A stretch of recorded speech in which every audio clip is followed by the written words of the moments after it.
Por eso justamente. Ajá. Si me estoy achicharrando, ¿está encendido el aire? Ya, entonces le decía, ¿cuándo pasa clase? ¿Pero a qué hora pasa clase? 7. Cuando él le daba la... Normalmente martes 10, miércoles 7, jueves 7, Domingo. ¿Saben qué pasa? Que podríamos hacer clases semanales, pero sería la misma semana de su parcial, porque su parcial lo da en el 29, que es viernes, ¿no? Justamente. Sí, y o sea, podríamos hacer clases esa semana, porque la semana que viene voy a estar muy ocupado, vienen puros finales, vienen puros exámenes finales, y recién tendría disponibilidad el viernes propiamente. Por eso les decía, nos podemos quedar ese viernes, avanzar todo eso, y entre semana vemos tanto cerebelo como el cerebro, en su comprensión interna como externa. Y con eso al menos ya se cubrió casi prácticamente todo lo que suelen preguntar. ¿Ya? Porque en realidad preguntan hasta el tema 10, 11. A partir de ahí es pura fisiología, los doctores ni le toman pelota. Hasta el tema de irrigación de drenoso, eso sí lo preguntan. Son el tema 16, 17, algo por ahí. ¿Ya? Entonces eso. Hoy quiero que veamos esto de médula. No voy a tratar de hacerlo tan denso, quiero igual que le entiendan lo importante de la médula, lo que suelen preguntar, y principalmente porque mañana tengo parcial, así que vamos a acabar relativamente rápido, chicos. Ya. Bueno, este esquema ya lo conocemos, es la división del sistema nervioso, varias veces lo hemos repasado, ya sabemos que hay una división tanto anatómica como una fisiológica, ya sabemos la finalidad de cada una de esas divisiones. Nosotros hoy lo que vamos a encargarnos de estudiar es justamente esta parte de la división anatómica, especificando lo que es la médula espinal. Bien, entonces iniciemos de entrada. Ahí tienen un concepto bonito sobre lo que es médula, ¿ya? Y en sí no me gustan mucho los conceptos a mí, porque en la parte de anatomía es más entender. Entonces fíjense, la médula espinal como tal, ¿ya? Va a ser uno de los órganos más importantes para el cuerpo humano. Pero ¿por qué? ¿Por qué, digamos? Resulta que nosotros, chicos, ya, nosotros a través del músculo esquelético nos movemos voluntariamente. ¿Por qué? Porque la médula espinal permite esas conexiones. Nosotros, por ejemplo, sentimos dolor, sentimos calor, sentimos frío, sentimos cualquier percepción del mundo exterior gracias a conexiones que tiene la médula espinal con la corteza cerebral. Entonces, en sí, en conclusión, la médula espinal, chicos, es un órgano que principalmente me transporta información sensitiva desde afuera, es decir, del sistema nervioso periférico hacia adentro, que es el sistema nervioso central, y viceversa, a nivel del sistema nervioso central nacen todos los estímulos motores, ¿ya? Hacia afuera, hacia el sistema nervioso periférico. Entonces eso tienen que comprenderlo. Entonces, a ver, imagínense, así, solamente ocupando ese concepto. Digamos que llega una persona, está manejando un auto, sufre un accidente y por desgracia se golpea la espalda, digamos. A nivel de la espalda se está dañando todo lo que es esta columna vertebral y al dañarse esa columna vertebral está comprimiendo a la médula espinal. Entonces fíjense que dependiendo del nivel de donde está ocurriendo ese daño, ya la médula va a dejar de funcionar. ¿Qué quiere decir eso?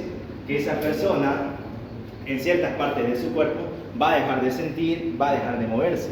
Es ahí donde nacen, por ejemplo, las personas cuadriplégicas que le dicen, ¿no? ¿La han escuchado? Que no se puede mover nada. Por ejemplo, eso es un daño a nivel superior, a nivel cervical. ¿Ya? Y así sucesivamente, lo vamos a ir viendo. Solo quiero que entiendan esa conexión importante que tiene la médula espinal con todo el cuerpo. ¿Ya? Siempre es bueno repasar el origen embriológico. Recuerden que embriológicamente nosotros teníamos 3 vesículas primarias, ¿no? ¿Se acuerdan cuáles son esas? Sí. A ver. ¿Y cuál es la única vesícula primaria que no se modifica? El mesencéfalo. ¿Y qué vesículas secundarias nacen del prosencéfalo? El encéfalo y el encéfalo. Está bien, está bien. Solo son 2. Y luego ya se divide. ¿Y el roencéfalo? ¿Y la médula espinal dónde quedarían esas vesículas? Eso en realidad no forma parte de ninguna de esas vesículas, ¿no? Simplemente es ese tubo neural, que es la parte amarillita, fíjense, que no sufrió ninguna modificación. Es una continuación. ¿Ya? Entonces la médula espinal no es más que una continuación del tubo neural. Ahora fíjense, esto es importante, esto quiero que lo entiendan. Es cómo se va desarrollando la médula espinal en relación con el conducto donde está dentro. ¿Ya se acuerdan de las vértebras? A ver, vamos a hacer así un repaso rápido. ¿Se acuerdan que cuando nosotros hablamos de vértebras, si la vemos desde arriba, tenemos aquí el cuerpo vertebral, al ladito tenemos los pedículos, aquí venían las costas transversas, teníamos luego las láminas, y en las láminas venía la apófisis espinosa, ¿no? En todo eso quedaba este agujero. Ese agujero, chicos, se lo conocía como agujero vertebral, ¿no? Y resulta que cuando todas las vértebras se articulaban unas con otras, ese agujero se convertía en un conducto. Ese es el conducto vertebral. En ese conducto vertebral se está alojando mi médula, chicos. Ya, entonces ahí está la médula. Ahora, esto es importante. ¿Por qué? Porque fíjense, esta es una médula que se va a ir desarrollando, ¿ya? Y va a tener cierta relación con el conducto vertebral en cuanto al contenido. Fíjense que esta médula de acá, que es de un ser que se está desarrollando durante el primer trimestre, ¿ya? La médula está justamente cabalgando con el conducto. Digamos, a veces con otro color. Digamos esto de acá. Si yo tengo aquí mi conducto vertebral de este tamaño, la médula de ese niño que se está desarrollando durante el tercer trimestre, primer trimestre, va a corresponder cabalgando también, ¿ya? Está aprovechando todo el espacio del conducto vertebral. No hay ninguna modificación. Pero ¿qué pasa cuando llega a nivel del adulto? Cuando ya se terminó de desarrollar. Resulta que el desarrollo de toda la columna vertebral es mucho más rápido que el de la médula. Entonces la médula, que en un principio ocupaba todo el conducto vertebral, en un adulto ya no lo va a ocupar todo. ¿Ya? Va a quedar cierto espacio libre, por así decirlo. Ahora, esto se lo aprenden de aquí para siempre. ¿Dónde termina la médula espinal, chicos? ¿A qué nivel más o menos? Entre L1 y L2. Lo está separando su disco intervertebral. Eso es importante. ¿Por qué? ¿Se acuerdan cuál era el tipo de líquido que circulaba por todo el espacio subaranoideo y entre los distintos ventrículos? Líquido cefalorraquídeo. Ahora fíjense que cuando hay alguna afección a nivel del sistema nervioso central, nosotros tomamos muestra de ese líquido cefalorraquídeo. Y aquí viene la gran pregunta, ¿de dónde tomamos esa muestra? ¿Ya? Principalmente... No, o sea, se puede, pero principalmente entre L3 y L4. Pero también está válido decir que se puede tomar entre L4 y L5. ¿Pero por qué? ¿Por qué creen? Las apófisis espinosas son rectas. Ya, esa es una, pero no es lo más La importante. caudaquina se dirige lateralmente y eso nos permite destacar el líquido cefalorraquídeo. Tampoco. O sea, sí, tiene relación, pero no es lo más importante. A ver, correlacionado con lo que yo les estoy explicando acá. ¿Por qué creen esa importancia de tomar a esta altura y, por ejemplo, no tomar acá en T10, digamos? Así no dañamos la médula. Exacto, ¿y qué pasa si dañamos la médula? ¿Qué funciones decía yo en un principio que tiene esa médula? ¿Qué transportaba? Líquido cefalorraquídeo. No transporta líquido cefalorraquídeo. Está circulando por fuera de la médula el líquido cefalorraquídeo. ¿Qué tipo de estímulos? ¿Sensitivos o motores? Los dos, tanto sensitivos como motores. Entonces, fíjense, imagínense, cuando nosotros tomamos entonces una muestra de líquido cefalorraquídeo y qué sé yo, aquí está mi jeringa y por desgracia yo no sé anatomía y suncho en T10, estoy sunchando la médula espinal. La estoy dañando. Si la daño a este nivel, todo lo que esté por debajo de la médula va a dejar de responder tanto motoramente como sensitivamente. ¿Ya? Entonces, la importancia de conocer dónde termina la médula espinal radica justamente en este examen que se pide tanto, que es la punción lumbar, así se lo conoce. ¿Ya? Y tienen que saber que como la médula termina a nivel de L1 y L2, lo ideal para tomar la muestra se realiza entre L3 y L4, chicos. ¿Ya? Ese es el lugar ideal, pero también se puede entre L4 y L5. ¿Ya? Porque todo este lugar que queda por debajo de la médula está lleno de líquido cefalorraquídeo. ¿Ya? Y si sunchamos acá, no vamos a dañar a la médula. Eso es lo importante. Y esto lo preguntan por si acaso. Creo está en los últimos capítulos de Oscar González. Y Y siempre una clásica pregunta es: ¿a qué nivel se realiza la punción lumbar? Ya saben, entre L3 y L4. Ya saben el por qué. ¿Ya? ¿Y qué pasaría si metieran la aguja mucho más arriba? Ya, eso quiero que lo relacionen y que lo sepan. Ahora, volviendo un poquito a esta relación que tenía el desarrollo. Yo les decía que en un principio, acá fíjense, en este nuevo ser, durante el primer trimestre, esta médula estaba cabalgando con el conducto vertebral, ¿no? No solamente nos sirve para saber esta relación importantísima, sino también que tiene relación con los nervios raquídeos. A ver, fíjense, mismo esquema. Aquí voy a hacer una vértebra, ya la voy a separar un poquito. Digamos, chicos, que esto de acá es T12, esto es L1, no, vamos a hacerlo así. Este es L1, este es L2, este es L3, aquí está L4, ¿ya? Y acá, por dentro vamos a tener mi conducto vertebral, está toda mi médula, se supone que termina a esta altura más o menos, entre L1 y L2, ¿ya? Pero todo lo demás que está por debajo, ¿qué contiene entonces? Esa es la pregunta. Aparte del líquido cefalorraquídeo, sabemos que hay líquido cefalorraquídeo. ¿Se acuerdan cómo se llama? A ver si leyeron un poquito. Eso es la cola de caballo. ¿Y cómo es que se forma esa cola de caballo? Sí, fíjense, yo les estoy diciendo que en un principio este es mi conducto vertebral, aquí está mi médula, y de la médula espinal nacen los nervios raquídeos, ¿no? Y fíjense, si esta vértebra de acá fuera la L1, digamos, y esta vértebra acá fuera la L2, cuando se está desarrollando recién el nuevo ser, coincide el nivel de la vértebra con el nivel del nervio raquídeo. Pero, ¿qué pasaba? Que la columna vertebral se iba desarrollando muchísimo más y la médula espinal quedaba más arriba. Entonces, ¿qué pasa? Que justamente el nervio raquídeo tiene que seguir saliendo por su agujero de conjunción, ¿no? ¿Se acuerdan de eso? ¿Sí? ¿No? Ya ven. Entonces, fíjense, para que no se me pierdan. Si esto es L1, chicos, este nervio raquídeo que está saliendo por debajito de L1 tiene que ser también L1 respectivamente. Si este es L2, este tiene que ser L2. Ahora, yo les estoy diciendo, este es L1, este es L2, aquí está L4, hasta L5 si quieren. L5. Pero terminó acá la médula, entre L1 y L2. ¿Cómo es que el nervio va a llegar hasta acá? ¿Qué dicen? Abríguense por el L1. ¿Qué se les viene a la mente?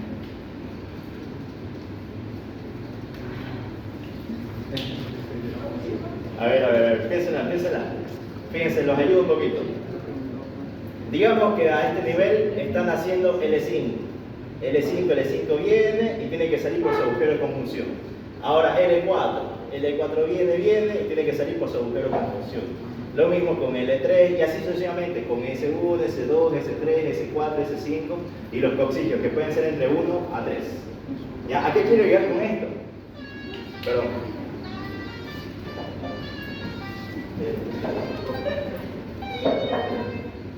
Ya. ¿A qué quiero llegar con esto, chicos? Que esos nervios ya van descendiendo progresivamente, porque la médula se quedó, no medio camino, la médula termina a nivel de L1 y L2, pero necesitamos inervación, tanto en miembros inferiores como a nivel del periné. Entonces, ¿qué hacen los nervios? Ellos van descendiendo, algunos oblicuamente, para salir por su agujero de conjunción, ¿ya? De esa manera, entonces, chicos, fíjense, con todos esos nervios que van descendiendo para poder salir por sus respectivos agujeros, es que se va formando un entramado de nervios raquídeos. Y ese entramado de nervios raquídeos es lo que nosotros conocemos como la cola de caballo, ¿ya? Entonces son simplemente los mismos nervios raquídeos quienes me forman la cola de caballo. ¿Y por qué se forma eso? Porque fíjense que desde L3 todos esos nervios tienen que empezar a descender para poder salir por su respectivo agujero. Ya es simplemente por eso. Bien.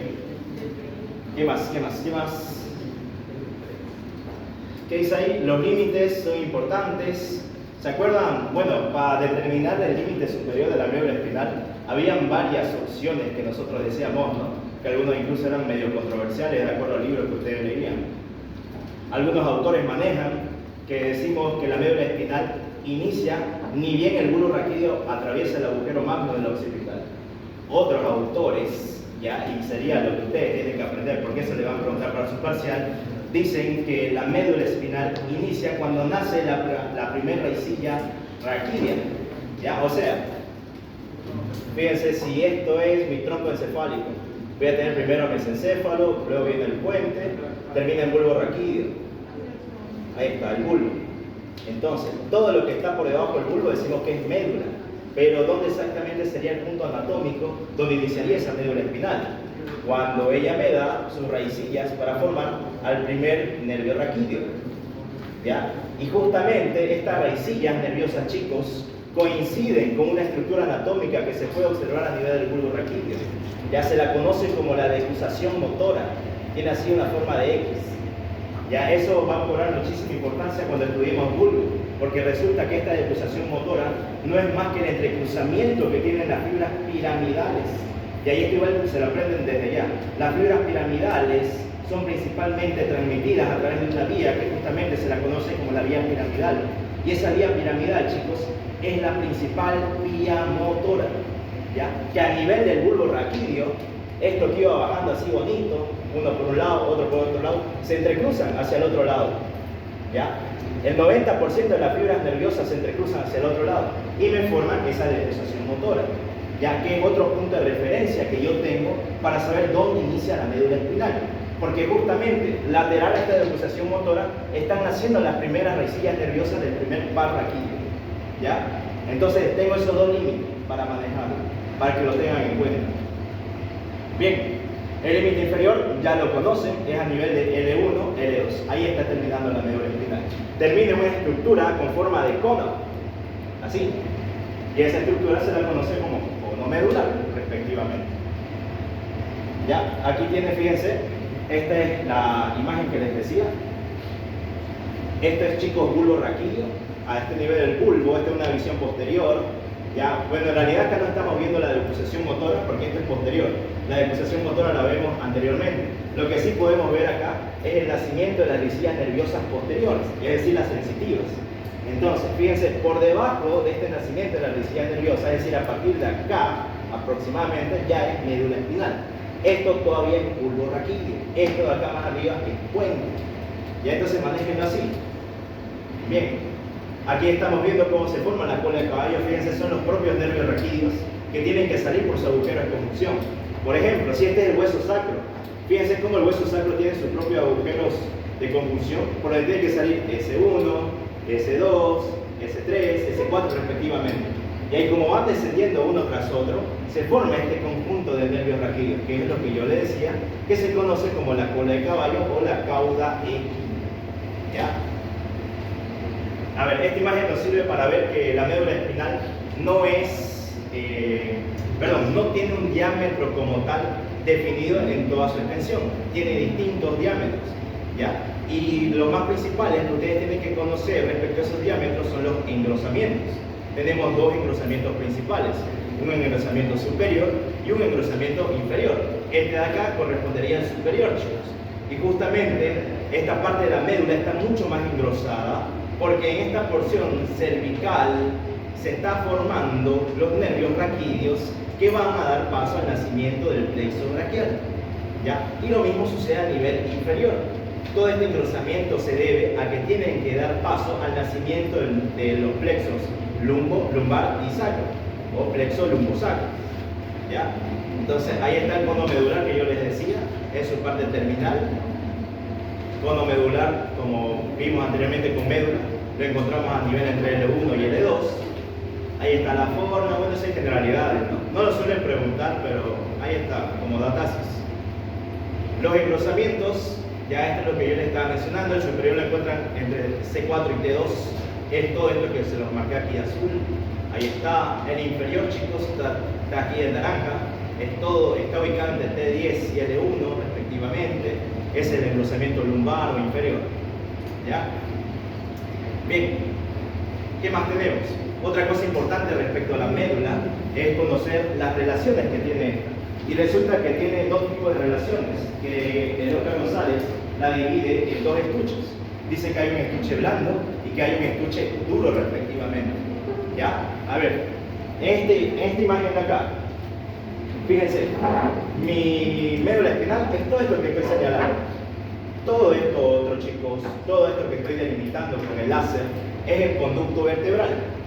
¿ya? Y si se dan cuenta, la médula espinal no ocupa en diámetro, en grosor, por así decirlo, todo el conducto vertebral, sino que ese conducto vertebral está ocupado por otras estructuras que se encargan justamente de proteger a esa médula, ¿ya? Y eso es lo que vamos a conocer respecto a sus relaciones. Entonces, si yo hablo de las relaciones con el estuche blando, chicos, yo estoy hablando de tres cosas principalmente, ¿ya? A ver, así facilito. Esto que ven acá de azul, que está por fuera, ¿qué creen que sea?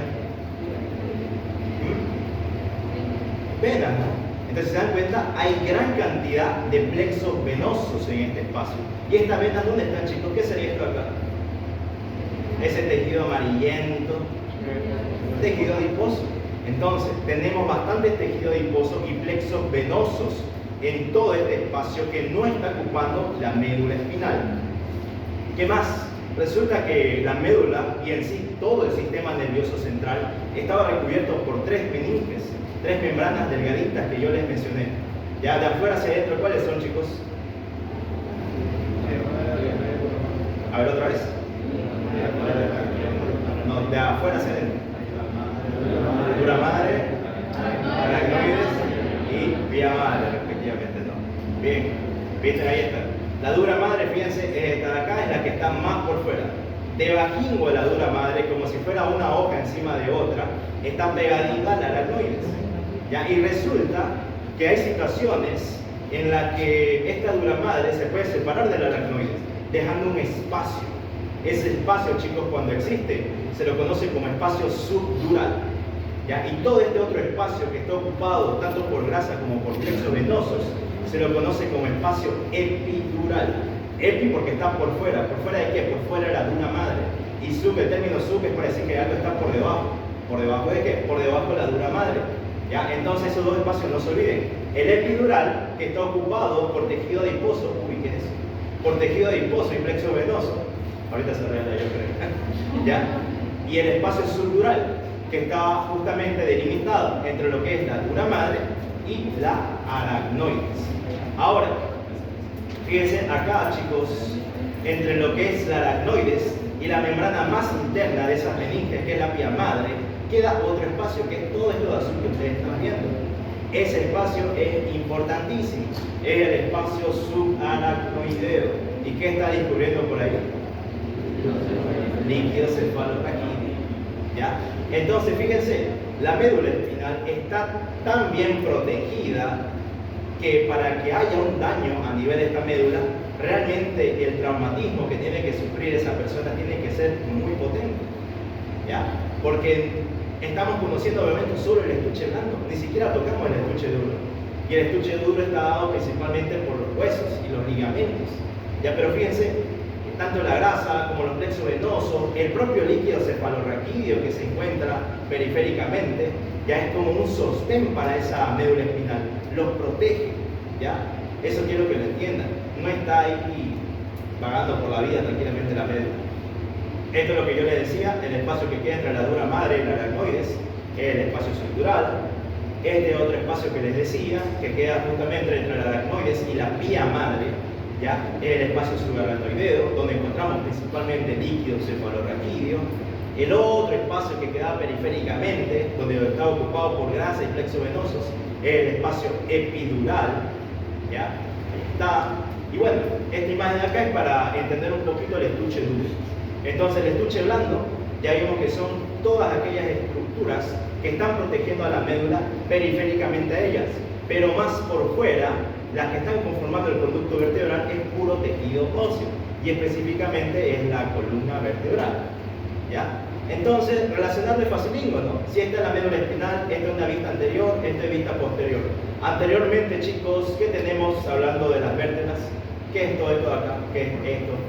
Prácticamente es lo mismo. El cuerpo vertebral, ¿no? Entonces, la cara posterior del cuerpo vertebral es el límite anterior del estuche duro de la médula espinal. Ya, lateralmente, a ver, ¿qué tenían? ¿Qué unían el cuerpo con la apófisis transversas? Los pedículos, exactamente. Entonces, lateralmente, la relación de la médula espinal es con los pedículos. ¿Y ven? Y así sucesivamente. Es facilito delimitarlo, si se acuerdan de la anatomía. Posteriormente, a ver, esta apófisis impar, ¿qué es esto de acá? ¿Ya? ¿Qué apófisis sería? La espinosa. Y la médula espinal lo está mirando esa apófisis espinosa en su cara anterior o en su cara posterior. Posterior, entonces, el límite posterior de la médula espinal, hablando del estuche duro, es la cara anterior de la base de esta apófisis espinosa. ¿Ya? Y así, chicos. A ver, entre los pedículos se formaba un ligamento. Escucha esta imagen, se ve feíto, pero este de acá. ¿Ya? ¿Qué ligamento es ese, se acuerdan? ¿Cuál? Entre los pedículos, o perdón, entre las láminas vertebrales. Venía un ligamento junto con otro que unían justamente a estas vértebras. ¿Se acuerdan cómo se llama ese ligamento?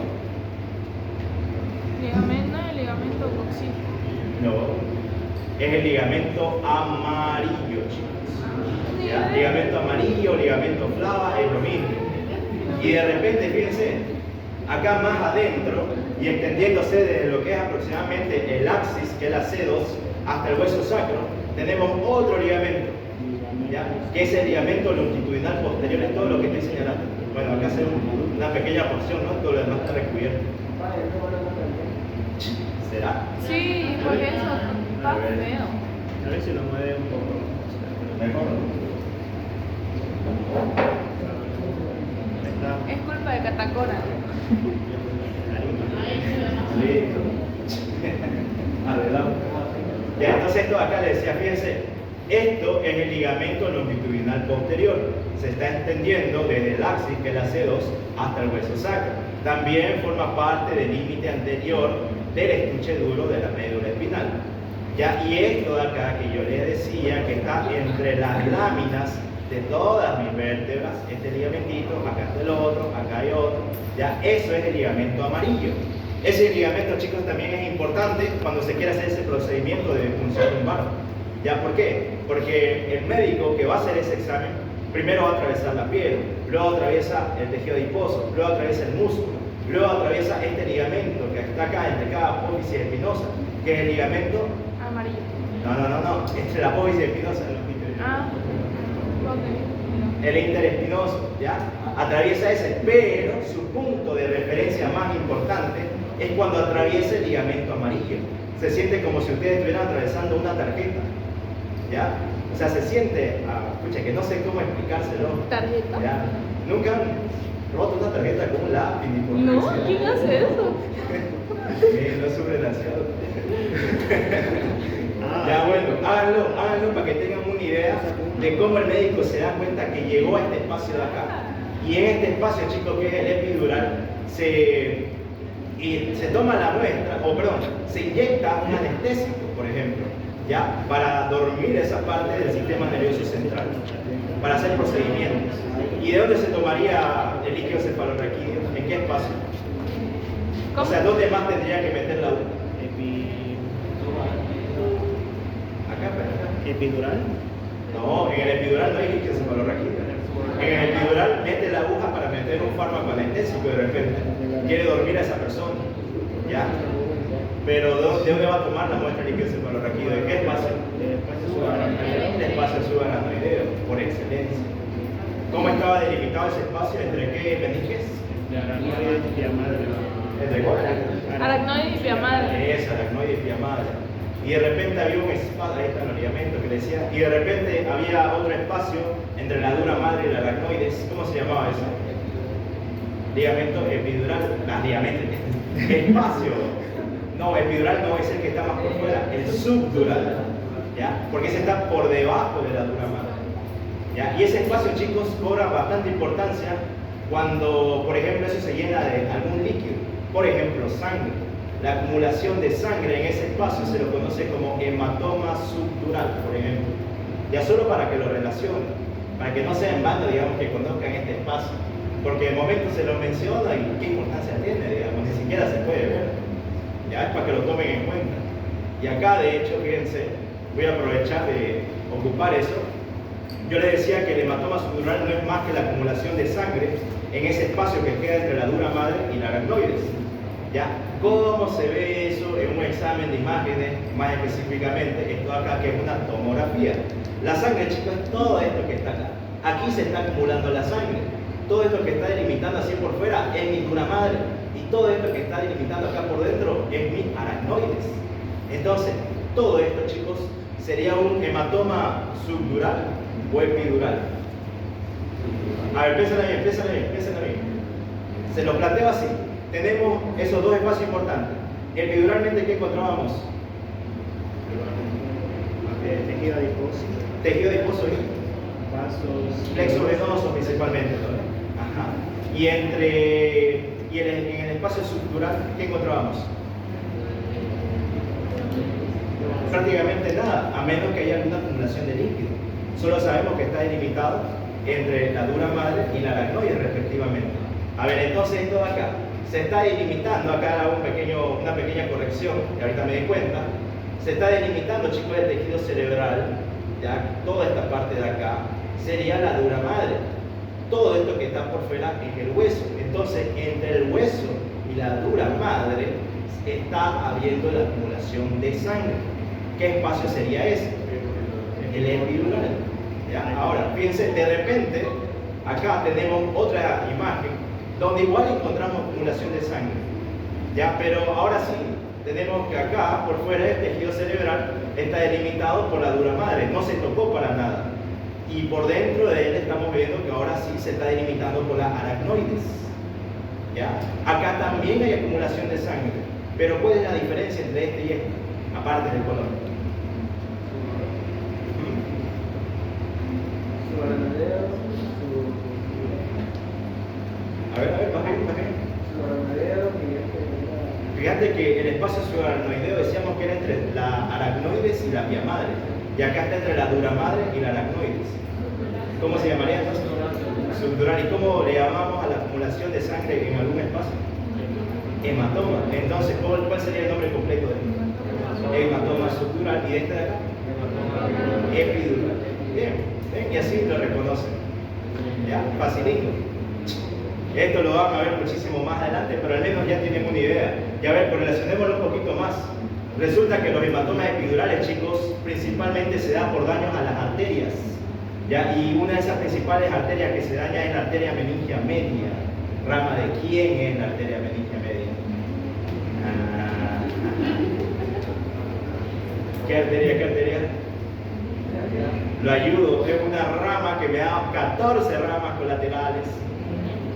Bueno, en realidad ahora son 15. No, la carótida da 8. La braquial. No, la braquial está por acá. Estamos hablando de la cabeza. Vamos subiendo. La arteria meningia media es rama de. Fue la arteria que ingresaba en todas las ramas. Eso, la maxilar. Ya está. ¿Y la maxilar rama de quién es? Aún se hace calor. Acá hace frío. Ya, a ver, bueno, no perdamos tiempo. Ya, la arteria meningia media es rama de la arteria maxilar, que a su vez es rama terminal de la carótida externa, que a su vez es rama terminal de la carótida primitiva, que a su vez es rama de quién. ¿De quién? Dependiendo del lugar que estemos hablando, ¿no? Si es derecho o izquierdo. Si es de izquierda, ¿de dónde están haciendo la carótida común o primitiva izquierda? Del callado aórtico. Y del lado derecho, del tronco brachiocefálico. Y luego viene recién el callado aórtico. Ya viene su final, tiene que repasar. Ya. Bien, entonces el hematoma epidural estábamos diciendo que principalmente es de origen arterial. Y una de las principales arterias que se ve afectada es la arteria meningia media. ¿Ya? Esa es la que se daña, chicos. Y al dañarse libera sangre. Y esa sangre se empieza a acumular de esta manera. ¿Ya? Bien, y si hablamos de una subdural, es lo contrario. Si se acuerdan que esto es arterial, esto va a ser de origen venoso. ¿Ya? Respectivamente. Y otra cosa que yo no le veo, la verdad, mucha diferencia. Suelen decir que el hematoma subdural, ¿ya?, tiene forma de una media luna, digamos, mientras que el epidural tiene forma de una salteña. Yo la verdad no le encuentro mucha diferencia entre uno y otro más que el color, ¿no? Y principalmente no se olviden, acá fíjense cómo parece como si faltara tejido cerebral, ¿no? Eso es porque la sangre está acumulando y está empujando, por así decirlo, el tejido cerebral. Acá en cambio no está sucediendo eso, porque estamos hablando de un espacio que está dentro del propio sistema nervioso. Este está por fuera del sistema nervioso, porque era entre lo que es los huesos del cráneo y la dura madre. Y este era entre dos meninges, entre la dura madre y la aracnoides. Por eso es que acá no se ve como si faltaría tejido cerebral, y acá sí. ¿Ya? Pero en realidad acá no es que falte, sino que todo esto está lleno de sangre. ¿Ya? ¿Se entiende? ¿Sí? Bien, esto es para que lo tengan en cuenta nomás. A ver, ¿qué más? ¿Qué más? Seguimos en generalidades, ya, medio de explicación, chicos. Superiormente, a ver, facilito, sin mirar ahí. ¿Con qué creen que superiormente va a estar sostenida la médula espinal? Con el bulbo raquídeo, exacto, es su continuación. ¿E inferiormente? Ligamento coxígeno. Sí. ¿Y cómo se forma ese ligamento? Uy, ya no me preguntes más, pues. Pero está bien, muy bien. El ligamento Julieta. coxígeno. A ver, fíjense. Acá estábamos diciendo que todo esto es tronco encefálico. Este es mesencéfalo, esto es puente, aquí tengo el bulbo raquídeo, este es cerebelo, este es el cuarto ventrículo, ¿ya? Y acá fíjense, esto que nos están amarrando hace referencia a dónde están haciendo el primer nervio raquídeo. Entonces, todo lo que está por debajo de esto, es decir, todo esto de acá, es médula espinal. Y acá por fuera se ve como que es espacio, ¿ya? Todo eso, chicos, es el espacio subaracnoideo. Todo eso que estoy delimitando. Ahora, entonces decíamos que superiormente su medio de fijación es el bulbo raquídeo, pero inferiormente resulta que la médula espinal, estamos viendo acá fíjense, está terminando, ya, acá está el cono medular, y un remanente embriológico que queda de esa médula espinal, chicos, se lo conoce como el filum terminal. Ese filum terminal se encuentra en todo este espacio que decíamos que estaba ocupado por la cola de caballo, ¿ya? ¿Y qué pasa? Que este filum terminal, cuando atraviesa la meninge más externa, es decir, la dura madre, deja de llamarse filum terminal y empieza a llamarse ligamento coxígeno, ¿ya? Y ahí está la respuesta a lo que le preguntaba a Juliana. Fíjense, esta imagen me gusta un poquito más, porque igual acá me está delimitando el Oscar González a la médula, su porción terminal, que es el cono medular, y esto que está más en negrito es el filum terminal. Y fíjense cómo ese filum terminal le va atravesando las tres meninges, la pía madre, la aracnoides y la dura madre. Y aproximadamente a nivel de S2, cuando atraviesa esa dura madre, deja de llamarse filum terminal y empieza a llamarse ligamento coxígeno. Ya sería su medio de fijación inferior, principalmente. Ya, eso quiero que lo sepan. Ahora, lateralmente, chicos, lateralmente, fíjense, tenemos acá otras prolongaciones. Acá hay una, acá hay otra, acá hay otra, acá hay otra. Son prolongaciones de la pía madre, que tienen forma como si fueran fenestradas, es decir, como si fueran unos dientes, por así decirlo, unos dientes de tiburón, si ustedes quieren. Ya fíjense cómo va. Va bonito, ¿ya? Eso, chicos, es otro ligamento. Se le conoce como ligamento dentado, ¿ya? Entonces es el medio de fijación lateral que tiene la médula espinal. Simplemente son prolongaciones de la pía madre que acompañan a los nervios raquídeos. ¿Ya? Ya está, es eso. Y ahora sí, preguntas sobre generalidades. ¿Se entendió todo? ¿Sí? A ver, Andrea. El ligamento está. A ver, se lo hago con un dibujo, este no es el mejor. Ya ver. Resulta que este es mi médula espinal. Esa es la cámara. Resulta que esta es la médula espinal. ¡Pam! Y ahí estábamos diciendo que está recubierta por la meninge, etcétera, etcétera, etcétera. La meninge más interna, la que está prácticamente pegada al órgano, es la pía madre.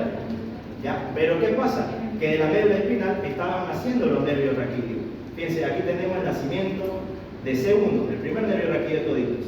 Y como ese nervio raquídeo está saliendo prácticamente, también va a estar envuelto por la meninge más interna, que es la pía madre. Entonces, al salir este nervio raquídeo, lleva pequeñas expansiones de esa pía madre. Y así sucesivamente con el siguiente nervio raquídeo. Y con el otro, y con el otro, y con el otro, y con el otro. Y lo mismo del otro lado. Acá también, acá, y así sucesivamente. Entonces, fíjense, me forma una estructura de esta manera fenestrada, como si fueran unos dientes, como yo les decía. Entonces, por eso se llama el ligamento dentado. y es el medio de fijación lateral que tiene la médula espinal. Ahora sí. Ese es el medio de fijación, el ligamento dentado. Lateral, lateral, porque superior es el bulbo raquídeo e inferiormente el ligamento coxí. El lateral. ¿Se entiende? Sí. ¿Sí? Bien.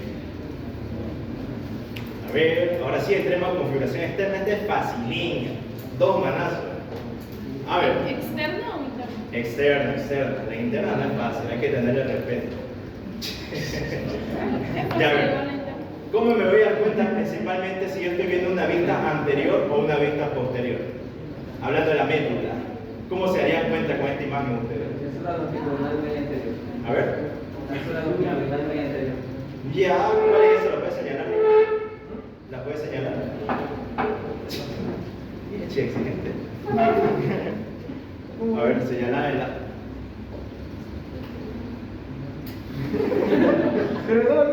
Está casada en tecnología.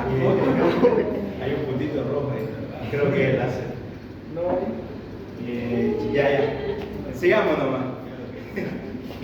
Es una longitudinal media anterior y también otra forma de distinguir cuál es anterior es el ganglio, porque este ganglio siempre va a estar posterior y va a ser un ganglio sensitivo de la pata posterior.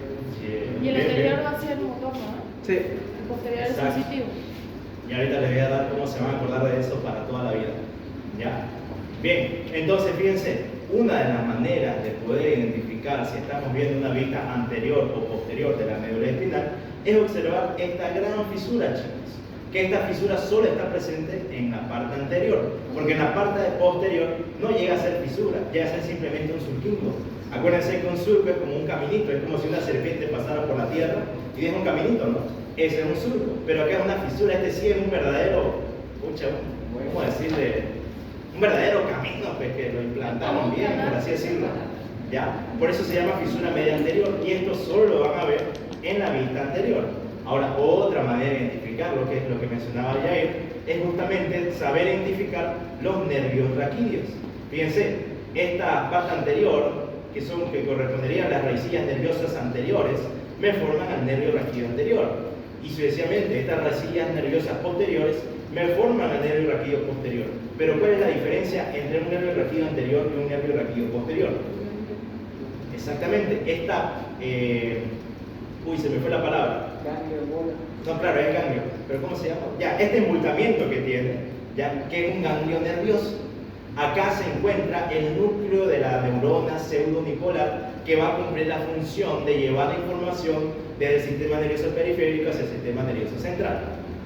Ganglio raquídeo, quédense con eso. Ya ven que ganglio raquídeo simplemente es una dilatación que tiene el nervio raquídeo posterior. Ya, importantísimo ese ganglio raquídeo. Ya vamos a explicar por qué.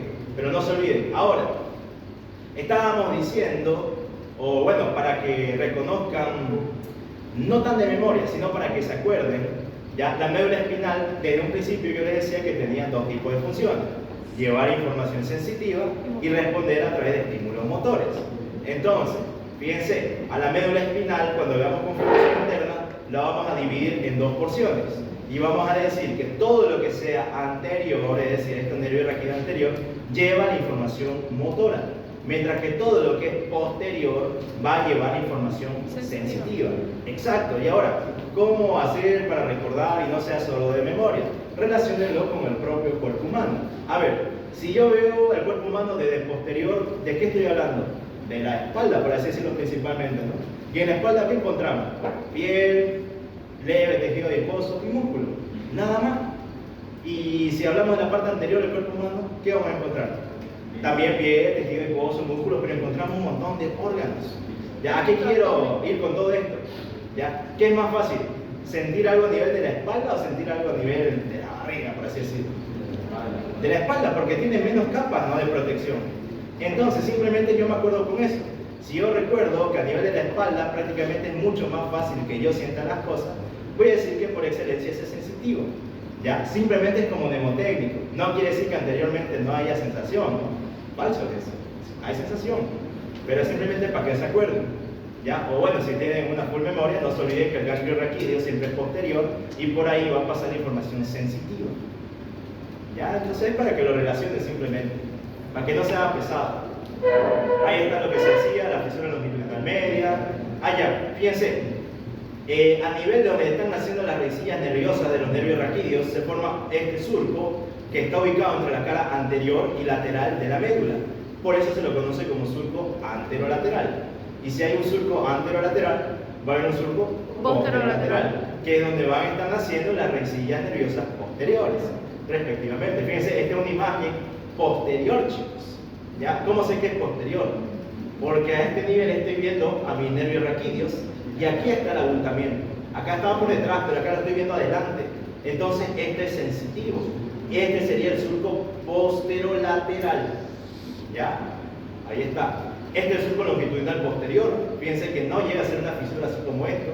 Simplemente es un caminingo. Un surco. Un surco, exacto. ¿Ya? Ahí está el surco posterolateral que les decía, las raicillas anteriores, las raicillas posteriores. Y allá. Ahora resulta que cuando nosotros estudiamos cualquier órgano del sistema nervioso, yo les decía que tenemos dos tipos de sustancias. La sustancia gris y la sustancia blanca, ¿no? Bien, la sustancia blanca de la médula espinal, chicos, fíjense, está siempre por fuera, mientras que la sustancia gris adquiere la forma de una H, de una mariposa, no sé cómo lo quieran ver ustedes, ¿ya? Pero es central, sí. Y ahora resulta que esa sustancia blanca va a recibir distintos nombres de acuerdo a dónde nosotros la estemos ubicando. ¿Y cómo la vamos a ubicar? Teniendo delimitaciones de acuerdo a los surcos. Fíjense, entre la fisura media anterior y el surco anterolateral, toda esta porción que queda de sustancia blanca de la médula espinal se la conoce como cordón anterior. Y a ver, acá, entre el surco longitudinal posterior y el surco posterolateral, ¿cómo creen que se va a llamar esto? Cordón posterior, exacto. Y entre un surco anterolateral y un surco posterolateral, ¿cómo creen que se va a llamar? Cordón anterior. Cordón lateral. Entonces ya saben cómo se divide la sustancia blanca a nivel de la médula. Facilín, cordón anterior, cordón lateral y cordón posterior, que están delimitados por los surcos que presenta la médula espinal en su configuración externa. ¿Ya? Bien. Ahí está lo que les decía, y ya está, ¿ven? Eso es configuración externa, no es más. Ahora veamos la interna. A ver. Eso es interna. ¿Qué cosa? La configuración interna. Eso no lo ves a nivel de la médula. Si lo quieres ver externamente, es a nivel del bulbo. Surco intermedio. Es a nivel del bulbo. No existe a nivel de la médula. A nivel de la médula es configuración interna. No Yo existe. leí que solo está hasta T. Hasta que se abre el óvix. Hasta T2. ¿Por qué? Porque ahí recién actúan las astas laterales, que son ya simpáticas. Y Pero internamente sí se puede. es que ahí estaría mal tu concepto, porque son distintas vías. Y esas vías, una está encargada de llevar la información del miembro inferior y otra está llevada al miembro superior. Entonces, hasta ese nivel, una estaría yendo para arriba y otra estaría yendo para abajo. O sea que bajo esa lógica debería existir más bien en toda la médula. Pero aquí me voy yo, que eso existe, sí, pero no existe internamente. ¿Ya? La puedes ver internamente únicamente. Externamente la puedes ver a nivel del bulbo raquídeo, cuando vos ves una visión posterior. Ahí sí se marca bonito, pero en la médula no. En la médula, si querés verlo, tenés que hacer un corte para ver internamente. ¿Ya? Pero sí existe. O sea, está bien lo que estaba diciendo. Bien, ahí aquí les decía, fíjense, la sustancia gris de la médula espinal tiene forma de una H, una mariposa, como ustedes quieran verlo. Y todo lo que esté por fuera de esa sustancia gris, todo esto más rosadito, es la sustancia blanca. Y ya está. Ahora este es un corte un poquito más bonito, más agrandado. Fíjense nuevamente, todo esto es mi sustancia gris, todo esto que está por fuera es mi sustancia blanca. Y a ver, esto es lo que mencionaba Yair.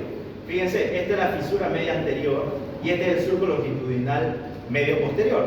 Ya, entonces a ver, acá se dan cuenta bien bonito comparándolo, cómo esto está bien metido y esto no, pues es un simple caminingo. Es lo que yo les decía, así se diferencia. Así yo sé que este es anterior y así yo sé que este es posterior. Y aparte de eso, los nervios raquídeos. Lo mismo, fíjense, este es rectingo y este tiene un abultamiento. Este es mi ganglio raquídeo. Entonces, este es mi nervio raquídeo posterior y este es el nervio raquídeo anterior. Ahora, ¿para qué más me sirve esta imagen?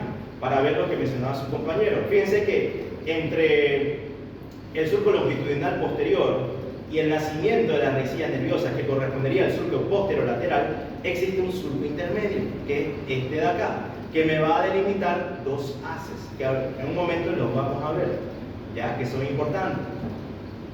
De momento quiero que se queden ahí para no darles tanta información de golpe. Ahora, cuando nosotros hablamos de sustancia gris, chicos, que es todo esto que estoy señalando, ya se la divide por sectores. Principalmente vamos a decir que existen unas astas posteriores que van a estar por detrás y unas astas anteriores que van a estar por delante. Pero de repente, si nosotros estamos hablando ya del segmento torácico de la médula espinal, hasta aproximadamente L1, L2 y hasta L3, inclusive en algunas veces, vamos a encontrar unas astas intermedias entre la asta posterior y la asta anterior, que se conocen como astas laterales. Esas astas laterales son importantísimas. ¿Por qué? Porque me están llevando información simpática. ¿Se acuerdan de dónde nace el sistema nervioso simpático? Sí, ¿no? No, el vago es parasimpático. ¿De dónde nació el sistema nervioso simpático?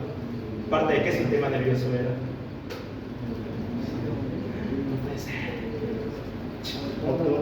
A ver, volvamos al principio. Teníamos la división del sistema nervioso, anatómica, fisiológicamente. Anatómicamente ya sabemos el sistema nervioso central, sistema nervioso periférico. Y fisiológicamente, ¿cómo lo dividíamos? Somático. Somático y autónomo. Exacto. ¿El somático era voluntario o involuntario? Voluntario. ¿Por qué? ¿Qué músculo inervaba? Músculo liso. No. ¿Cómo se llama el músculo que va? Exacto, el músculo que yo puedo controlar. Ya, pero en cambio el sistema nervioso autónomo era involuntario. ¿Por qué? ¿Qué tipo de músculo inervaba? Liso, el músculo cardíaco y Miocardio. bueno, ese es el músculo Y las cardíaco. glándulas. Las glándulas, exacto. ¿Ya? Músculos que yo no puedo controlar, por eso es involuntario. Y de repente ese sistema nervioso autónomo se subdividía. Sistema nervioso simpático y sistema nervioso parasimpático. ¿Ya se acuerdan? ¿Y el simpático qué hacía? ¿Activaba o deprimía? Activaba. ¿Y el parasimpático? Deprimía. ¿Y a nivel del sistema gastrointestinal? Al revés. Exacto. Bien, esa regla manéjenla, ya como les digo, no funca con todos los órganos, pero es una regla general que al menos la tienen que saber para diferenciar las funciones del sistema nervioso simpático y del parasimpático. Ya saben, nace el sistema nervioso autónomo, que es aquel sistema que yo no puedo controlar, porque inerva músculo liso, músculo cardíaco y las glándulas. Entonces, fíjense, ese nacimiento de las astas laterales es tan importante a nivel de la médula espinal, porque está llevando ese tipo de información simpática. Ya no se olviden de eso. Está la asta intermedia, que sería la lateral, la asta posterior, la asta anterior. Y a ver, esto igual es importante, chicos, quiero que lo entiendan. Fíjense que entre lo que es la punta del asta posterior, ¿ya? Y el nacimiento del nervio raquídeo, queda este espacio que se está delimitando acá. Este espacio, chicos, se lo conoce como el haz de Lee-Sauer o el tracto dorsolateral. Este haz de Lee-Sauer, chicos, es importante. ¿Por qué?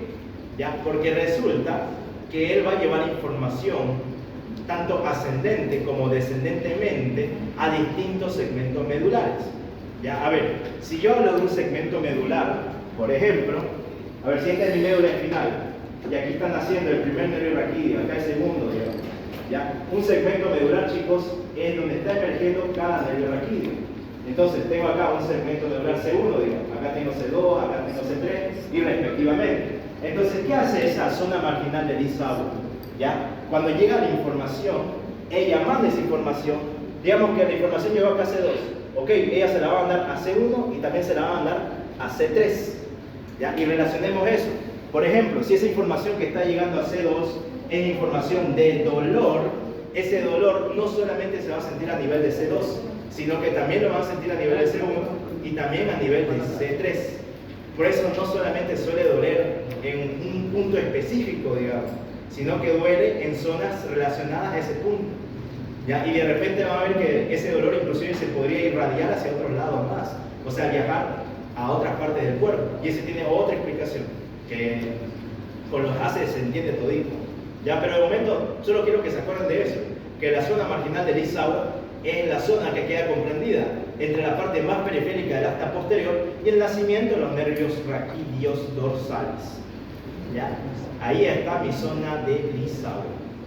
Bien, fíjense que a este nivel, en la parte media, la sustancia blanca se está uniendo a través de una comisura, es la comisura blanca. Y si existe una comisura blanca, debería haber una comisura gris, que justamente es toda esta parte central también, que me está uniendo al asta posterior y al asta anterior. ¿Ya? Entonces ahí está. Bien, y bien en el centro de la médula, ¿se dan cuenta que queda este agujero? Ependimal. Es el conjunto, el agujero ependimático. ¿Y qué pasa por ahí? Líquido cefalorraquídeo. Exactamente. ¿Ya? Entonces, ya está delimitado prácticamente la sustancia gris, la sustancia blanca, ya vimos la comisura blanca, la comisura gris. Y una cosa que me estaba olvidando decirles, las astas posteriores y anteriores, chicos, tienen partes, y he visto que las suelen preguntar. Ya no se olviden, la asta posterior tiene una cabeza, tiene un cuello y tiene una base o un cuerpo, mientras que el asta anterior solo tiene una cabeza y tiene un cuerpo o base, nada más. ¿Ya? Eso tómenlo en cuenta, porque he visto que sí lo han preguntado. Tiene la zona particular, lo de la sustancia de Fernando. Eso lo vamos a ver ahorita. Ajá. Ahora, una vez que nosotros comprendemos, chicos, la diferencia entre sustancia blanca y sustancia gris, ¿ya se recuerdan la diferencia, no? Sí. A ver, ¿qué es sustancia gris? Sustancia gris. Ajá. No sé Listo, cómo explicar. permitido. No sé cómo explicar. Claro. Pero ¿cómo está hecha esa sustancia gris? La sustancia gris es la que tiene neurona y la sustancia blanca no tiene. No tiene neurona. ¿Segura? Sí explicaron en un video. No, es lo mismo. O sea, lo único que diferencia de acuerdo a cada órgano es su disposición. Después, la sustancia gris es la misma, o sea, está hecha lo mismo. La sustancia blanca está hecha lo mismo. A ver, les hago recuerdo. La sustancia gris, chicos, no es más que un cúmulo de los cuerpos neuronales, donde se encuentran los núcleos de cada neurona. Y la sustancia blanca no era más que un cúmulo de los axones de esa neurona, que estaban recubiertos por su vaina de mielina. ¿Ya? Entonces, a nivel del sistema nervioso central, a la sustancia gris nosotros llamamos núcleos. Y a nivel del sistema nervioso central, la sustancia blanca nosotros la conocemos como haces. ¿Ya? Haces o fascículos, es lo mismo. ¿Ya? Entonces, fíjense, estábamos viendo que la sustancia gris de la médula espinal tiene forma de una H o de una mariposa, ¿no? Y ya sabemos que esa sustancia gris entonces tiene un montón de núcleos, porque es un cúmulo de zonas neuronales. Entonces, lo que vamos a aprender ahorita es saber cuáles son esos núcleos que existen a nivel de la médula espinal, ¿ya? Y delimitando los del asta posterior con los del asta anterior, e inclusive los del asta lateral, ¿ya? Aquí está un dibujo muy esquemático, porque me está mostrando todingo los núcleos que existen, porque realmente esto no pasa a todo nivel de la médula. Ya hay distintos cortes donde se puede observar ciertos núcleos, pero otros no. Y ahorita les voy a explicar algunos, por ejemplo, para que me entiendan. Vayamos primero con los núcleos del asta anterior. Para empezar, tiene dos núcleos principales. Un núcleo que mira para adentro, que es el núcleo medial, y un núcleo que mira para afuera, que aquí está amarillo, se lo estoy marcando. Fíjense, todo esto amarillo, todo esto que está aquí más de... Escucha, ¿qué color es este? Morado apagado, digamos, ¿ya? Todo ese morado apagado es el núcleo medial, y todo esto que está aquí de amarillo, todo eso que estoy señalando, Lateral. es el núcleo lateral. Entonces, de momento ahí no hay ningún problema. Bien, ahora, ¿cómo está, doctor? Ahora, fíjense, este núcleo medial, chicos, a su vez, ya se subdivide en un núcleo que queda por detrás, por eso se llama posteromedial, y un núcleo que queda por delante, se lo conoce por eso como núcleo anteromedial. Lo mismo sucede con el lateral. Fíjense, hay un núcleo que queda por delante, que es el anterolateral, y hay un núcleo que queda por detrás, que es el posterolateral, y hay un núcleo que queda incluso por detrás del que está detrás del núcleo anterolateral. Es el núcleo retroposterolateral. Ya parece un trabalengua. Ahí está, fíjense, posterolateral, núcleo retroposterolateral. Ahora, esto no lo menciona el Óscar González, ¿ya? Y es algo que no sé por qué no está, porque son importantísimos, ¿ya? Tenemos, fíjense, dos núcleos más. Este núcleo de acá, chicos, corresponde al núcleo frénico. ¿A qué nervio le suena eso? Nervio frénico. ¿Desde qué plexo nacía el nervio frénico? Ajá. ¿De qué plexo? Plexo solar. El plexo solar, nervio frénico. El nervio frénico llega al plexo solar, no nace de ahí. Ay, A ver, esta parte del cuello, ¿cómo se la conoce? ¿Región? Flexo, ¿qué es esto, Jenny? Plexo cervical. Plexo cervical, muy bien, ¿te acordás de qué resillas nerviosas específicamente? Seguro es el 3. No, más. C3, C4 y C5, chicos. Me formaban al nervio frénico. ¿Y por qué era importante ese nervio frénico? ¿Qué me inervaba? Diafragma. Ya, está bien. Sí, principalmente. ¿Y qué más hacía ese nervio frénico?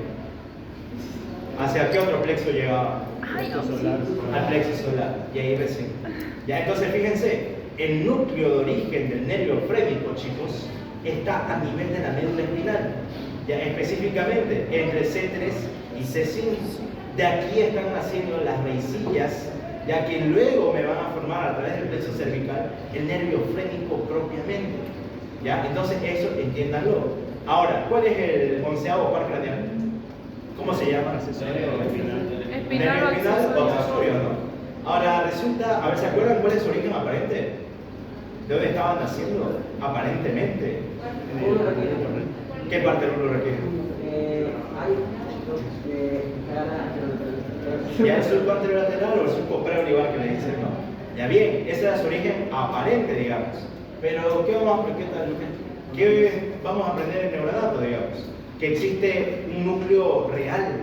Porque el núcleo aparente se llama así porque aparentemente estamos viendo que de ahí está naciendo el nervio. No se me distraigan, acá, chicos. Ya, no vean allá afuera. Ya, aparentemente puede haber un origen, pero de repente tenemos un origen real. ¿Y dónde se encuentra ese origen real? Dentro de lo que es el sistema nervioso. Ya, entonces, el origen real de uno de los núcleos del nervio accesorio o nervio espinal se encuentra a nivel de la médula espinal y es este de acá, chicos, que de igual manera están haciendo desde C3 a C5. A partir de ahí se forma el nervio y ese nervio empieza a ascender, va para arriba, ¿ya? Porque se ingresa por el agujero magno, no sale. El que sale es el otro nervio, el nervio espinal. Ya, para que se forme el 11º par craneal tiene dos raicillas. La raicilla accesoria, que ya están viendo dónde están haciendo, y la raicilla espinal. La espinal está haciendo el surco preolivar o surco anterolateral, mientras que el accesorio está haciendo este nivel de la médula espinal, entre C3 y C5. Luego esas dos raicillas se forman y recién tengo a mi 11º par craneal, que me inervaba, ¿qué cosa?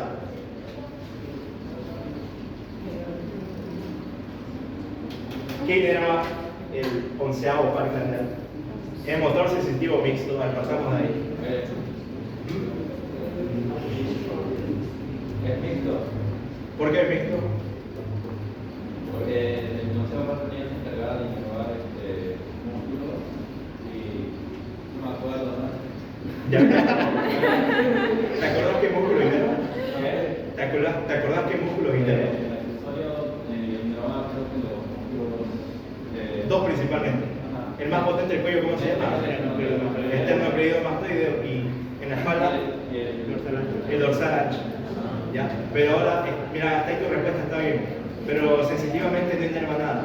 Entonces el nervio espinal es netamente motor. ¿Ya? Y ya se acordaron que el músculo inerva, ¿ya? El esternocleidomastoideo y el dorsal ancho. No se olviden de eso. ¿Ya? Bien, entonces esto es para que lo sepan, chicos. Eso no está en el libro Nobel.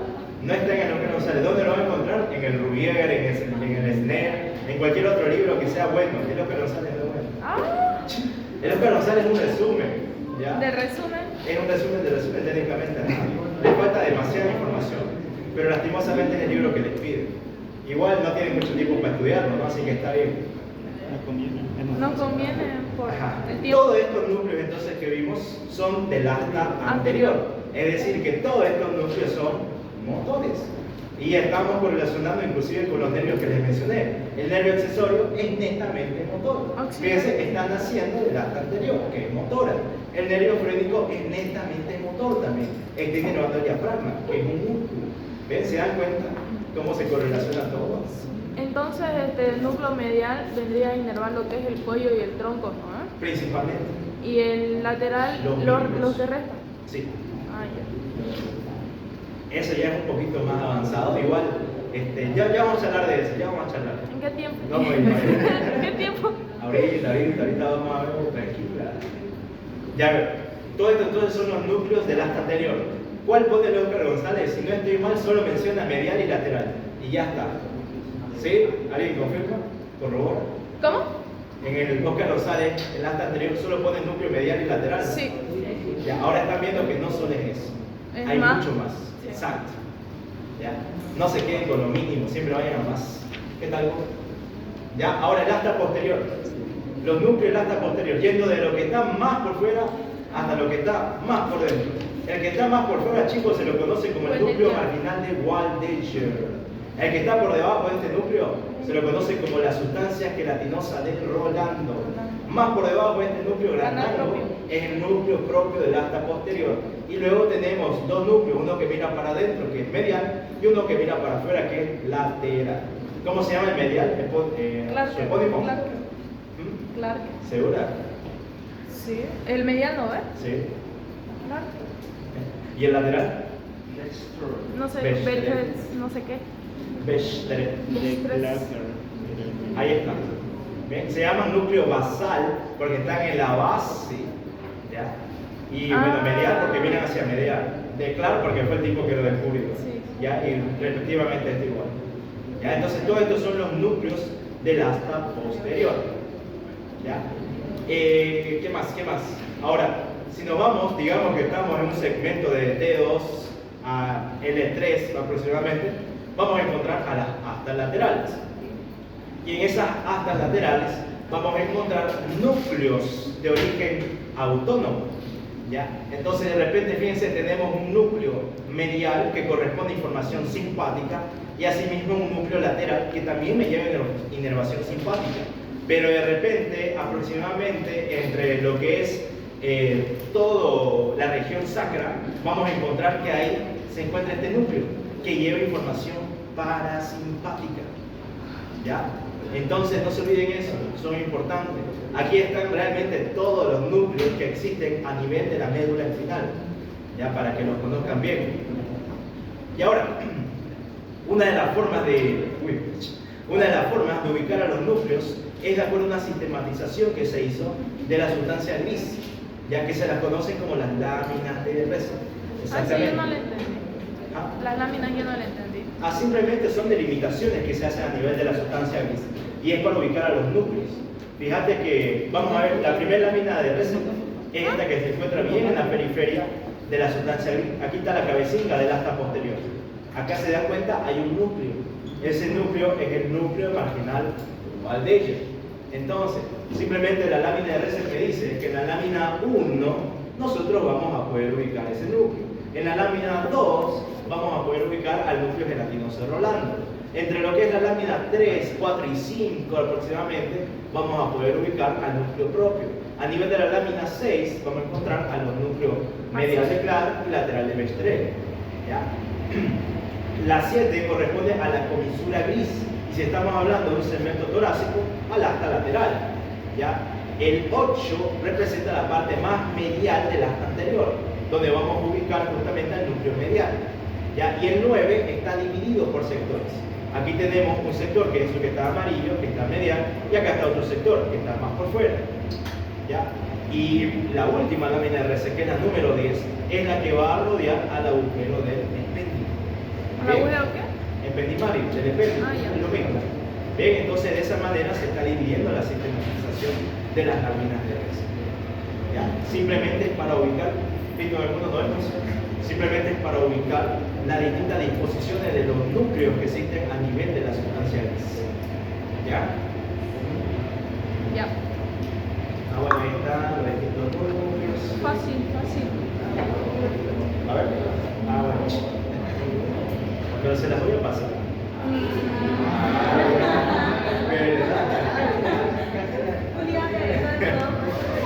Pero se las voy a pasar. Siga, Oxy, siga. Ya, a ver, esto es lo que yo les decía, fíjense.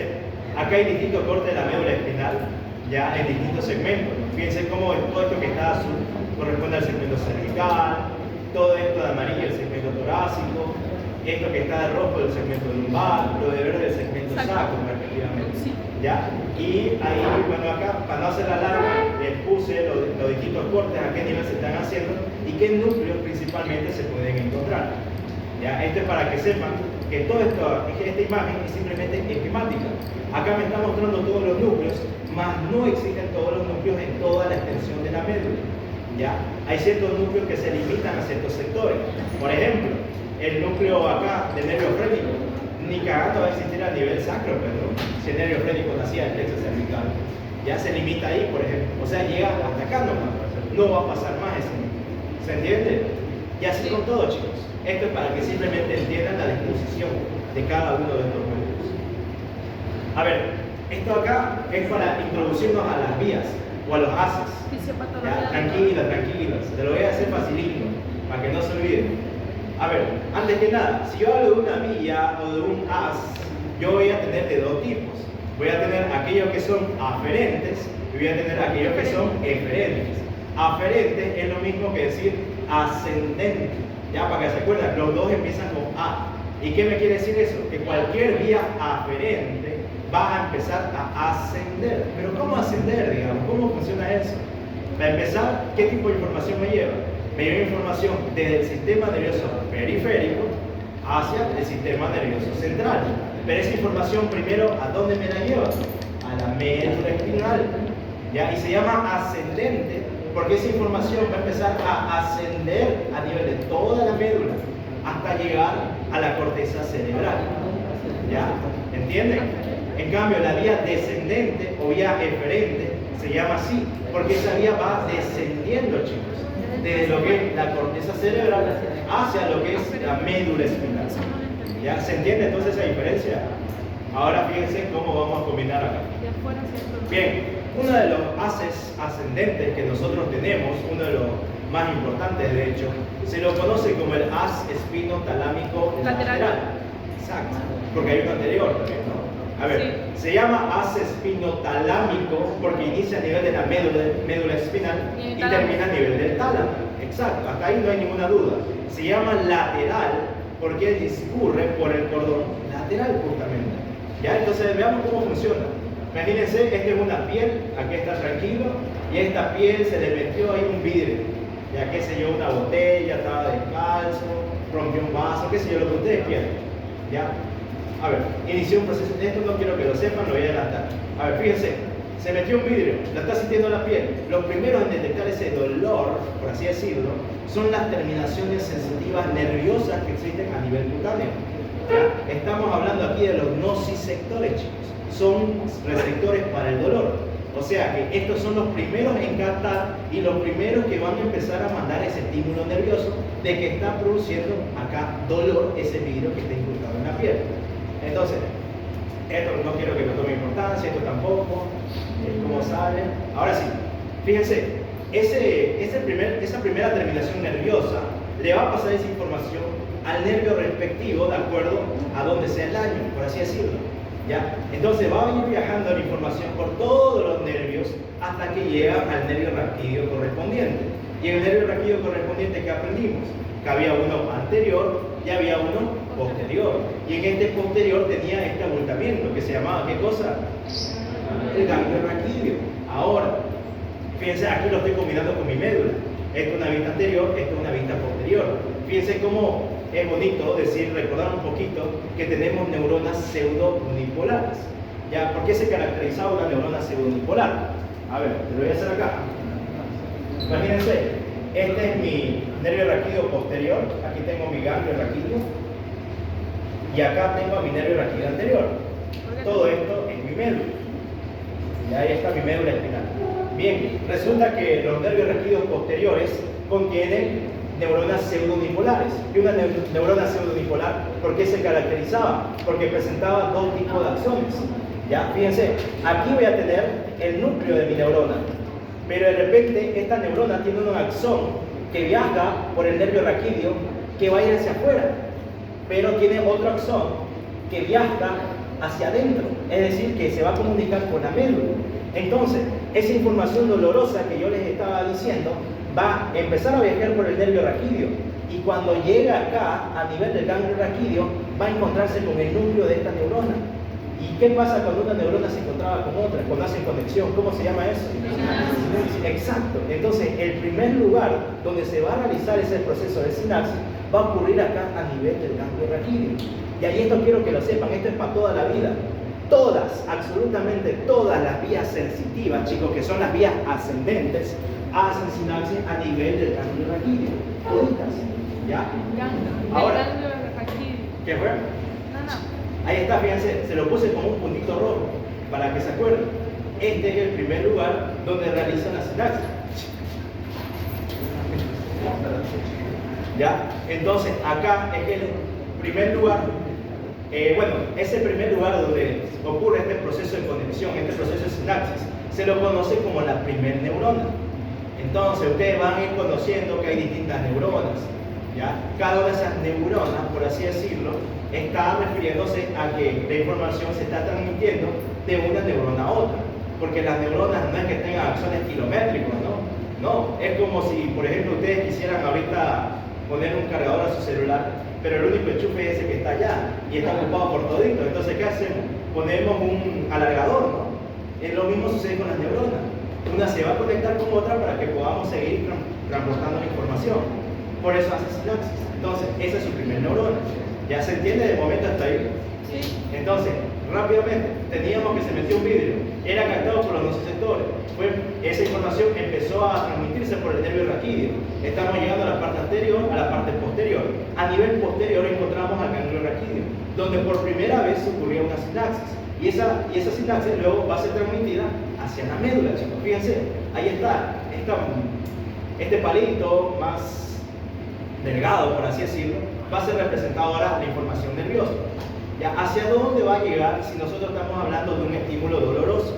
A la lámina 2 de Reset, donde nosotros ubicamos al núcleo gelatinoso de Rolando. Ahí va a llegar y ahí va a sinapsarse por segunda vez. Entonces, la segunda neurona de esta vía que transmite el dolor, que es la vía espinotalámica lateral, ya corresponde a la sustancia gelatinosa de Rolando. Luego esa información, ¿qué pasa? Cruza la sustancia gris de la médula espinal y se encuentra hacia lateral, o sea, se encuentra en el cordón lateral. Por eso se llama vía espinotalámica lateral, porque está lateralmente. ¿Ya? Y desde ahí, chicos, se empieza a ascender. Bien, entonces fíjense, esto es simplemente esquemático, no es que suceda así. ¿Ya? Es para que sepan cómo empezar a ascender. Entonces fíjense, esa información empieza a ascender, pasa por toda la médula, pasa por el tronco encefálico y llega al tálamo. ¿Ya? En el tálamo, esto igual es importante y no quiero que se olviden nunca, ocurre la tercera sinapsis.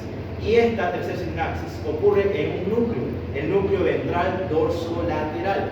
De hecho, es a nivel de este núcleo donde también suelen ocurrir la tercera sinapsis de todas las vías sensitivas, en su gran mayoría. ¿Ya? Entonces, no se olviden ese núcleo, es importantísimo. Y a ver, hasta ahí, por ejemplo, ¿qué tenemos? Que cuando la información llega al tálamo, la información ya se hace consciente. Yo ya sé que me está doliendo, pero aún no sé dónde me está doliendo. ¿Cuándo sé dónde me está doliendo? Cuando esa información pasa, en este caso, del tálamo hacia la corteza cerebral, chicos. La corteza cerebral, más específicamente, a las áreas 3, 1, 2 del Brougham, ya que están ubicadas en el lóbulo parietal. Ya que seguramente, si ya fueron leyendo un poquito Oscar González, ya saben a qué me estoy refiriendo. ¿Ya? Entonces, acá, a nivel de estas áreas de Brougham, es donde va a terminar esa información sensitiva. Entonces, a nivel del tálamo, ya sabía que me estaba doliendo, pero a nivel del área 3.1 de Brougham, sé que me está doliendo acá, en este dedo, aquí se metió el vidrio. ¿Ya? ¿Se entiende? ¿Sí? Y así funcionan todas las vías. Y se dan cuenta, es largo. Y esta es una sola vía, es la vía espinotalámica lateral. ¿Ya? Esta vez. Y son altísimos. Ya, bueno, este no se lo voy a explicar, este es más fisiopático. Esta es otra cosa. Ya, ahora sí. Que quería sacar el control. Pero si lo va a pasar la diapositiva, hay que confiar en él.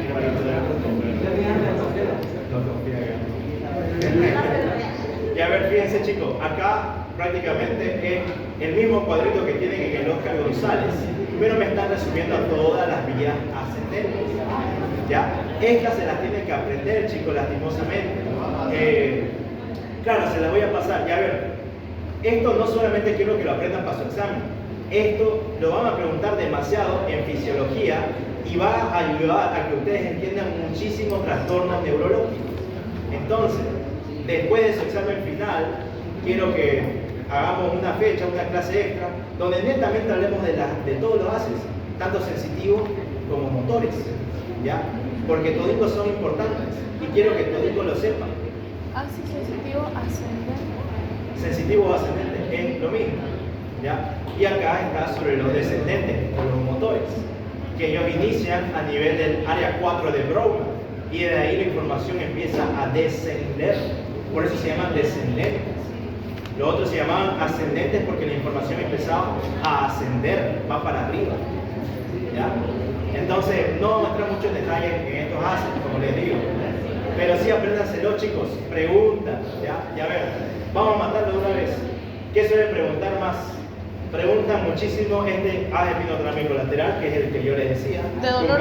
Mucho la sustancia lacrinosa hablando. ¿Qué más preguntan? Preguntan este de Gracie y el cuneiforme. Y a ver, esto de acá, apréndanselo así. Acuérdense del otro nombre de Gracie, es de Gol. Gol, acá hace referencia. ¿Qué se le viene a la mente? Ese es interno, ¿no? Más interno, ¿no? El gol. Eso, jugamos pelota con los pies. Entonces, el de gol, chicos, acuérdense, lleva la información de la propiocepción discriminativa del miembro inferior, ¿ya? Y si uno lleva del miembro inferior, tiene que haber otro que lleve el miembro superior. Entonces, ¿cómo me voy a acordar? Si me acuerdo que gol hace referencia a que ocupamos los pies para meter un gol, ¿ya? El otro, por descarte, va a ser de miembros superiores. Bien, entonces acuérdense así, eso se lo suele preguntar, esta relación de acá. De las vías motoras, principalmente esto que dice acá, que tenemos una vía piramidal principal que es la cruzada, que el 90% de las fibras se cruzan, y luego tenemos otra vía, ¿ya? Que también es piramidal, pero esta no se cruza, esta sigue su trayecto. ¿Es la piramidal directa? Sí, exactamente. Esa es la que más suelen preguntar, la verdad. Las otras no he visto que pregunten tanto, pero sí me gustaría que la sepan, ¿ya? Que la razonen. Y bueno, ya con esto terminamos. Los nervios raquídeos. No vamos a hacer reflejo, porque el reflejo es más de fisiología. Y al año lo van a ver a detalle, ya bastante. Los nervios raquídeos, fíjense, van a ser entre 31 a 33 pares aproximadamente. Vamos a tener distintos segmentos a nivel de la médula, lo que yo les decía. Tenemos un segmento cervical, un segmento torácico, uno grupal, uno sacro, uno coxígeo. El conjunto de esos nervios raquídeos, ya aprendimos, era la cola de caballo. El remanente embriológico que sobraba del cono medular era el filo terminale, que cuando venía y se insertaba a nivel del sacro, del coxis, me formaba el ligamento coxígeo. Ya, entonces todo esto ya lo sabemos. ¿Para qué repasar? Ahora, esto acá sí. Bueno, igual ya sabemos prácticamente cómo es que nacen estos nervios raquídeos, ¿ya? No se olviden de esta diferencia, chicos. El nervio raquídeo posterior tiene abultamiento, es el ganglio raquídeo. Ahí está, tenemos 8 nervios raquídeos cervicales. ¿Saben esto por qué? No me acuerdo si se lo expliqué alguna vez o no. ¿Qué cosa? ¿Saben por qué tenemos 8 nervios raquídeos cervicales, pero tenemos en contraste 7 vértebras cervicales únicamente? Si se supone que cada segmento medular corresponde a una vértebra de la columna. ¿No se lo expliqué?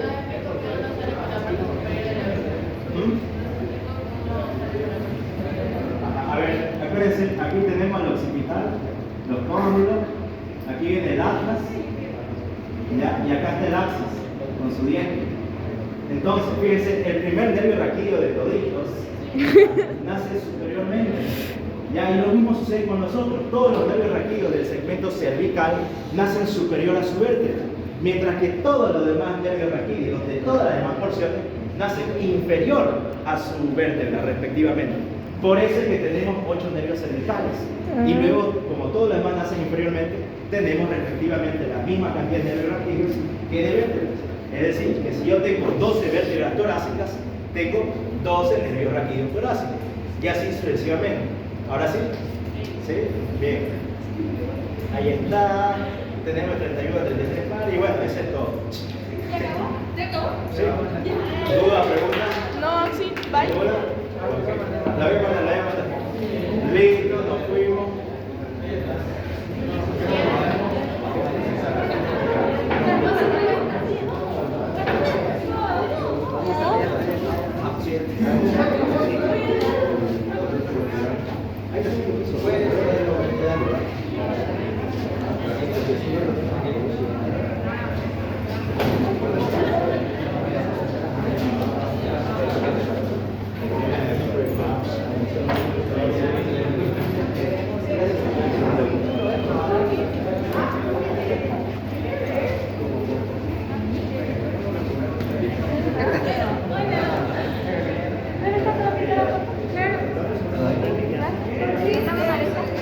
fuiste primero, luego te falta. No, chaché.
Ay, ya me cansé. ¿A dónde?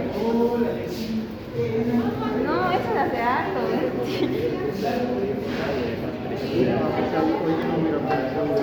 No, pero hasta su número de Yo le pregunté a mi AOSI, es la vaina radicular interna. Oye, malo que es. Me dijo, no sé, pero lo que vos tenés está bien. Yo puse la cápsula, la intermedia, la medial y la inferior, que era la medular. Y ella me dijo que estaba bien. Yo lo dejé así, pero era lo que era la vaina radicular interna, vaina radicular externa y... ¿Qué hizo?